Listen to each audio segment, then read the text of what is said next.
Good morning students.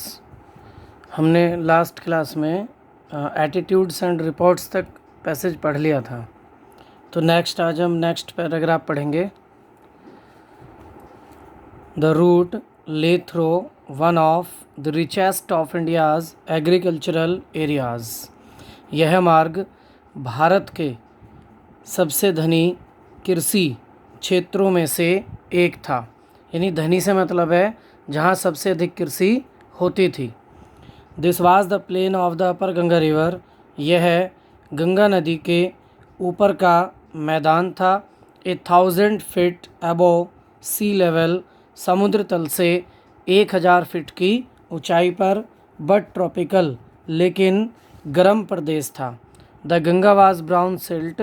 Ganga का रंग भूरे या गंगा का पानी भूरे रंग का था। स्वेलन विद फ्लड वाटर्स, जो बाढ़ के पानी से उफन रही थी।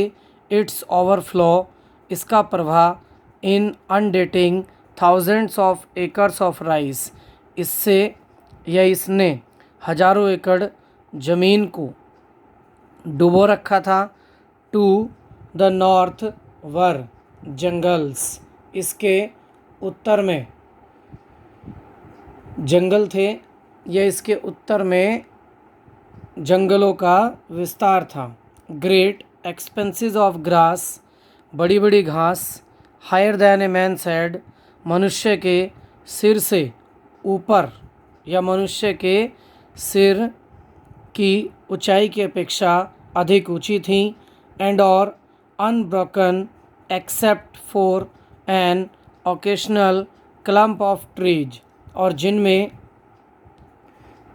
या जिनके बीच में बड़े पेड़ों के झुरमुट भी आ जाते थे। क्लम्प मीन्स झुरमुट यानी टूटे हुए पेड़। द होम ऑफ टाइगर्स, और जहाँ चीते या बाघ, एलिफेंट्स हाथियों, पाइथॉन्स अजगर, एंड कोबराज और नागों के घर थे। एवरीवेयर एल्स, प्रत्येक जगह। देयर वाज फ्लैट लैंड, समतल भूमि थी। रनिंग टू द हॉरिजॉन, प्रत्येक जगह समतल भूमि थी जो दूर क्षैतिज तक फैली हुई थी। बट लेकिन डॉटेड हेयर एंड देयर, यहाँ वहाँ या इधर उधर। By the sacred banyan tree, पवित्र बरगद के पेड़। और बाय रोज ऑफ पाकर ट्रीज, पाकर पेड़ों की पंक्तियाँ। शेप्ड लाइक एल्म्स, जो एल्म पेड़ों की तरह दिखाई देती थी। एंड और हैविंग थिक ट्विस्टेड ट्रंक्स, जिनके तने घुमावदार मोटाई वाले थे।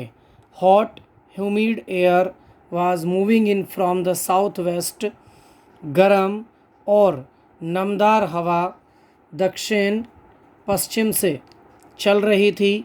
मंकीज़ बंदर, सम ऑफ देम, उनमें से कुछ।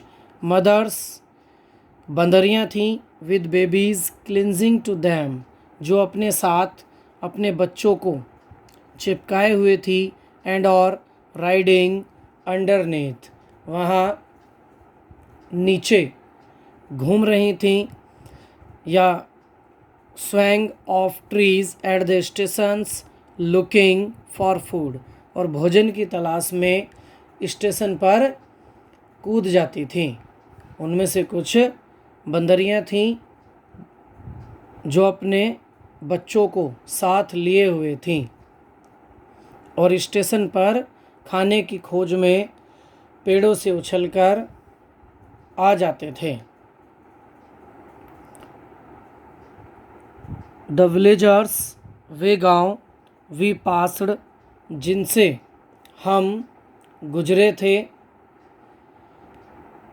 Had walls made of mud mixed with water and cow dung, उनकी दीवारें गोबर और मिट्टी से बनी हुई थीं।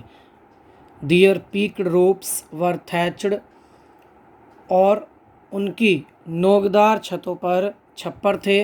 bundles of grass tied to bamboo poles stretched across the rafters, और घास के गट्ठड़ बैम्बू पॉल्स बांस की बल्लियों से फैलकर बंधे हुए थे। दैट डे, उस दिन, द पम्पकिन वाइन्स कद्दू की बेल that grew over them were in bloom, जो उन पर खिली हुई थी या जो उन पर फूल खिले हुए थे। Trailing streaks of yellow over drab walls, और वे मटमैली दीवार पर लटके हुए पीले रंग की रेखाओं में या पंक्तियों में दिखाई दे रही थी। एट वन स्टेशन, एक स्टेशन पर, my routine of talking with the people was interrupted, लोगों से मेरा बात करने का क्रम टूट गया। एज सुन एज, ज्यों ही, आई अलाइटेड, मैं नीचे उतरा। A group of young children, एक बच्चों के समूह ने, गैदर्ड अराउंड में, मुझे चारों ओर से घेर लिया। देवर सेलिंग बास्केट्स, वे टोकरियाँ बेच रहे थे। हैंड वोवेन, हाथ से बुनी हुई। Read baskets with simple designs and patterns, और सरकंडे की टोकरियाँ जिन पर सादे डिजाइन बने हुए थे।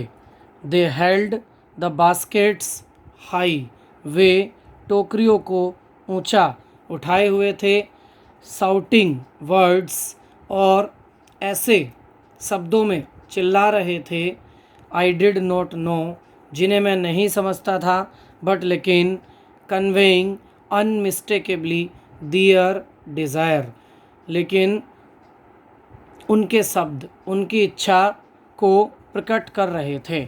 लेकिन उनके शब्द उनकी इच्छा को प्रकट कर रहे थे। तो यहीं तक ये पैराग्राफ आज का रहेगा, नेक्स्ट कल पढ़ाएंगे। ठीक है, यहीं तक सभी बच्चे इसको रिवाइज करेंगे, और अगर दिक्कत हो तो कमेंट बॉक्स में लिखना है, दोबारा पढ़ा दिया जाएगा पैसेज। Thank you.